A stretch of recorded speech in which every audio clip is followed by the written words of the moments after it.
So it's good to be back with you this morning. It's good to be back. I thank you once again for the gift and the privilege of a sabbatical, a time of lying fallow, a time of professional and personal growth, a time of being blessedly free for a few months from so many of the responsibilities my ministry that I share with you holds. While I was away, I attended workshops, I read books, I got to tackle some of the tasks around the house I've been neglecting, though much to my daughter's dismay, I didn't really cut into that idea she had that I take a dad redoes the atticle for my sabbatical. I think she'll forgive me. And I got to spend some precious time nurturing my relationships with my wife and my daughters. People have been asking me since I have returned to the office about a week and a half ago how the sabbatical was, and I have to respond, how can it be anything other than great?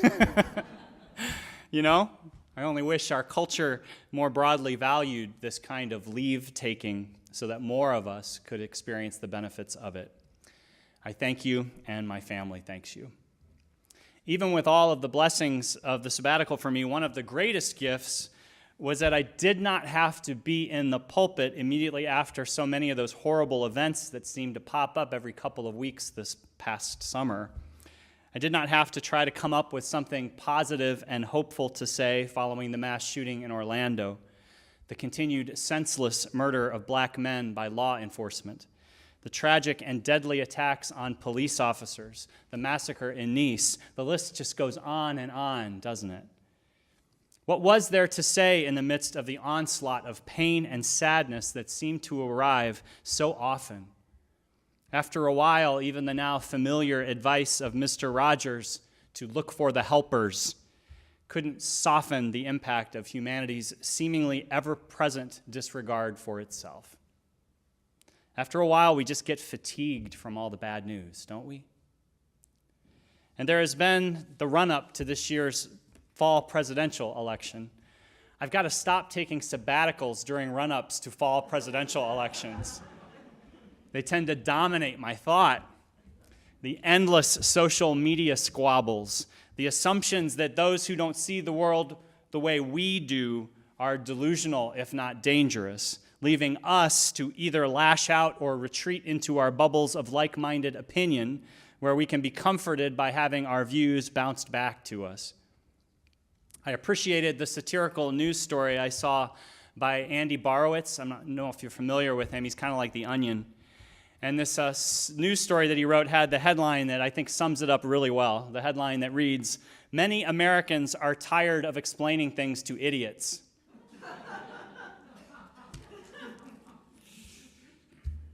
Now, there was a time earlier in my ministry when I might have offered you a sermon on a Sunday like this that would suggest that the solution to what ails us would be to simply listen more to each other, especially to those with whom we disagree, even those we are most convinced are idiots. And that's probably good advice in the end and ultimately needed, at least to a point. And you shouldn't be surprised if I preach a sermon like that sometime soon.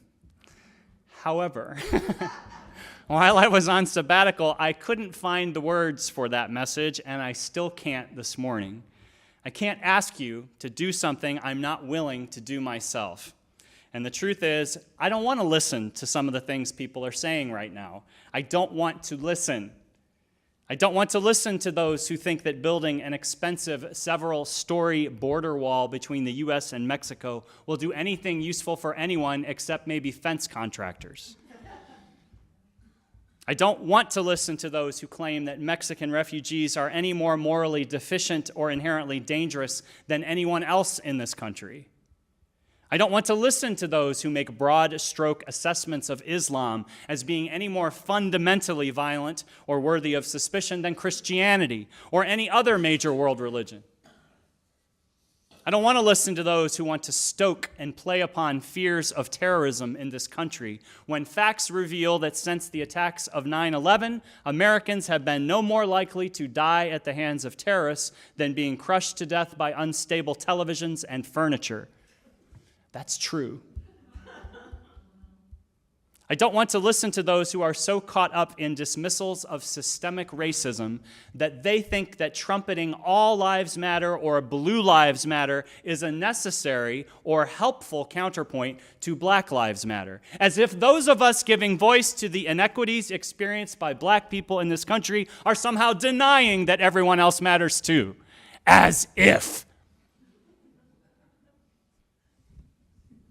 I don't want to listen to those who reject the tsunami of scientific opinion that climate change is real, impacted by human behavior, and poses a significant threat to the planet and to life as we know it. I don't want to listen to those proclaiming that we need to make America great again, even as they cannot successfully point to an era that is, for any humans other than some white males, any better than the era in which we are living right now. I don't want to listen to those who are trying to scare gun owners into thinking that any elected officials are truly threatening to repeal the Second Amendment. I don't want to listen to those who seek to deny the abundant evidence that gun control has reduced gun deaths in countries around the world. I don't want to listen to those suggesting Second Amendment remedies to any of our nation's problems. And I don't want to listen to those who can't get past their assumption that Hillary Clinton is a criminal, despite literally hundreds of millions of dollars being devoted to a witch hunt against her over the past 3 decades with no proven criminal wrongdoing. If she is a criminal, she is a true mastermind. I don't want to listen. And that leads me to wonder, have I become, to use an expression popular this election season, temperamentally unfit for my ministry?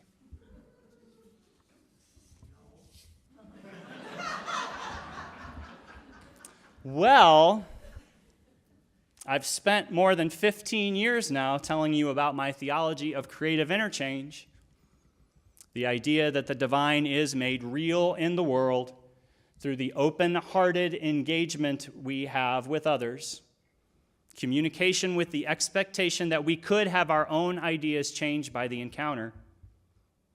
Without being open to difference, without prioritizing curiosity over certainty, I have preached to you, we run the risk of becoming stuck in our own perspectives, and the possibility for necessary shifts in those views become limited, if not impossible. But what if I don't want to listen? What if I can't listen? What if I am sick and tired of listening? Can you relate? If you share my theology of creative interchange, do you also wonder whether you are temperamentally unfit to live a faithful life these days? Now, my ministry is public in ways yours may not be, and I do have responsibility as a professional minister to be careful and intentional in how I represent our church and our UU faith. And I have learned even my personal views. This was made clear for me by another progressive-minded colleague many years ago. We were walking back to our cars after participating in an action of the Interfaith Alliance of Iowa on behalf of marriage equality.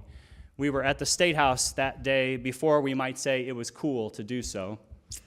My colleague noticed the bumper stickers on my old Toyota I used to drive at the time, one showing my support for another truth-telling politician from Vermont, a man named Howard Dean, and one with the message, "End this war," a bumper sticker protest of the Iraq War. My colleague said to me what I thought was a scolding tone, "My ministerial ethics would prevent me from putting stickers like those on my car." "Oh yeah?" I said. "Well, obviously mine don't."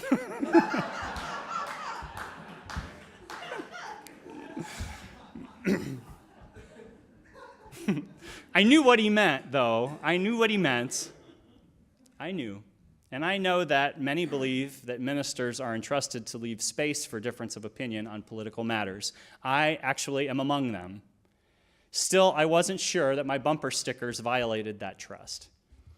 Over the years, even when I've occasionally wavered into offering what could be considered partisan opinions from the pulpit, or on my bumper, or now on my Facebook page, I too have believed that an important role of a minister is to offer some balance and perspective, especially about politics, to not use the pulpit or other communication means to further isolate our congregation in what even the most objective observer would describe as our left-leaning bubble.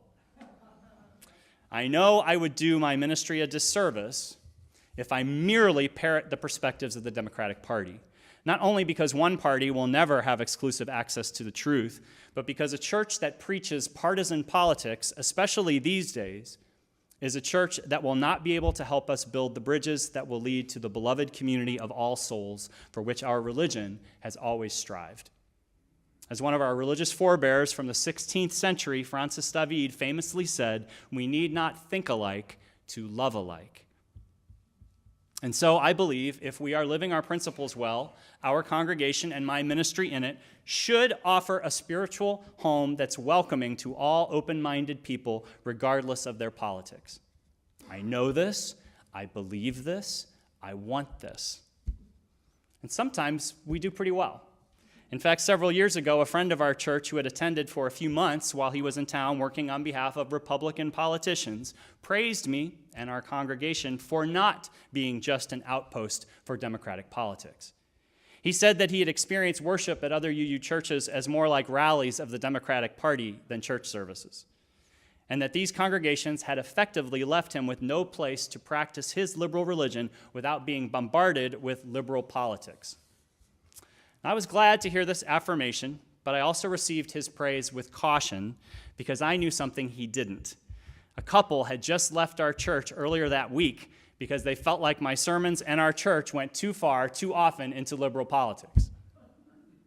You win some, you lose some. Another friend who was inspired by our friendship to start attending the Chicago area UU church where I had served as an intern told me she only ended up lasting in that congregation for about a year because the services, she said, were too often focused on national and global issues rather than on ways, as she put it, that we could better make our way through life. And this friend is liberal in her politics. Even she didn't want to hear so much political stuff on a Sunday. I get it. And so I've tried to be balanced over the years and not make partisan political proclamations from the pulpit. But here I am this morning wondering if I am temperamentally unfit for this commitment. Because today, at least, I can't help myself. I cannot be balanced right now, it seems. This season feels so different to me than any other season in our ministry. In short, I simply cannot be silent about the danger posed to this country by the candidacy of Donald Trump.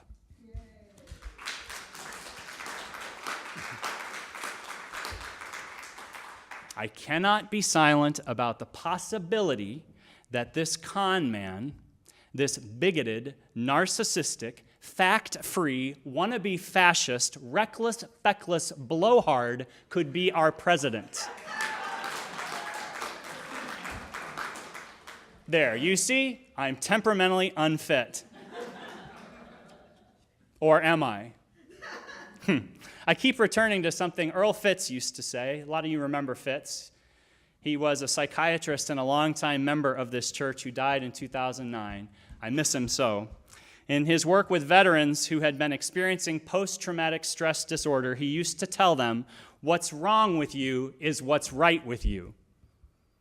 What's wrong with you, he would say, is what's right with you. Or put another way, as the Reverend William Barber II, the prophetic Christian minister who has led North Carolina's Interfaith Moral Mondays movement, recently pointed out, some issues are not left versus right or liberal versus conservative. They are right versus wrong. Some things are right versus wrong. Could it be that I, and maybe you, have good reasons to be temperamentally unfit right now? When someone like Donald Trump is a major party's nominee for president, could it be that any doubts we might feel about our fitness for a faith of creative interchange are actually evidence that we are more equipped for healing what's wrong in our country than we might think? Could it be that the fatigue and despair and maybe anger that we experience from the overabundance of stories of violence and racism and bigotry and dishonest, if not delusional, political rhetoric is evidence that we are more capable of acting on behalf of a better world than we might believe? Could it be that what's wrong with us is what's right with us? American poet Clarissa Pinkola Estes would say yes. More than a decade ago, she wrote a letter that has been reprinted many times since, a letter that still reads as if she could have written it today. In it, she encourages a young activist to not lose heart and offers guidance to all of us who may be feeling temperamentally unfit these days. She writes, "I have heard from so many recently who are deeply and properly bewildered. Ours is a time of almost daily astonishment and often righteous rage over the latest degradations of what matters most to civilized, visionary people. You are right in your assessment," she says. "The luster and hubris some have aspired to while endorsing acts so heinous against children, elders, everyday people, the poor, the unguarded, the helpless is breathtaking. Yet I urge you, I ask you, gentle you, to please not spend your spirit dry by bewailing these difficult times. Especially, do not lose hope. Most particularly because the fact is, we were made for these times." She says, we were made for these times. In any dark time, she says, there is a tendency to veer toward fainting over how much is wrong or unmended in the world. Do not focus on that. There is a tendency, too, to fall into being weakened by dwelling on what is outside your reach, by what yet cannot be. Do not focus there. Ours is not the task of fixing the entire world at once, but of stretching out to mend the part of the world that is within our reach. Now, mending the world does not, of course, begin with denouncing a candidate like Donald Trump, but it doesn't end there either. Mending the world, as Estes writes, is helped by any small, calm thing one soul can do to help another soul, to assist some portion of this poor, suffering world. She continues, what is needed for dramatic change is an accumulation of acts. We know that it does not take everyone on earth to bring justice and peace, but only a small, determined group who will not give up during the first, the second, or the 100th gale. Now, I know that it seems easy when the winds of pain and sorrow blow so strongly as they have this summer, to give up, to lose hope, to retreat. And doing so for a time, taking a kind of sabbatical from the torment of the world, may be necessary and healthy. Sometimes we all need a break. As poet Mary Oliver reminds us, sometimes you do not have to be good. You only have to let the soft animal of your body love what it loves. But let's not retreat too far. Let's not let our despair paralyze us or keep us from saying things that must be said and doing what must be done. Let's not refuse to keep offering our own small, calm acts of love and compassion to those who are hurting. Let's not stop risking being called temperamentally unfit ourselves, if doing so will help bring about more love and justice in this world that needs it. This world that needs you. This world that needs us. In a recent post on social media, author Anne Lamott calls us to see the dangers of the world clearly, but also with vision for what yet can be. She writes, life has always been this scary here. We have always been as vulnerable as kittens. Plagues and Visigoths, snakes and schizophrenia, Cain is still killing Abel, and nature means that everyone dies. I hate this, she says. It's too horrible for words. When my son was 7 and found out that he and I would not die at the exact same second, he said, crying, "If I had known this, I wouldn't have agreed to be born." Don't you feel like that sometimes? She continues, "There is no healing in pretending this bizarre, violent stuff is not going on, and that there is some cute bumper sticker silver lining. It's fine if you believe this," she says, "but for the love of God, please keep it to yourself. It will just tense us all up." What is true is that the world has always been this way. People have always been this way. Grace always bats last. It just does. And finally, when all is said and done and the dust settles, which it does, love is sovereign here. Love is sovereign here. And that's why I'm thinking we should be some kind of temperamentally unfit right about now. We should be temperamentally unfit when we see human worth and dignity denied by bigotry and defaced by ignorance. We should be temperamentally unfit when we see wrong posing as right. We should be temperamentally unfit enough to offer acts of resistance in response to hatred and acts of love in response to fear. After all, what good is being temperamentally fit if we won't? Our world needs me. Our world needs you. Our world needs us. This place could be beautiful, right? We could make this place beautiful.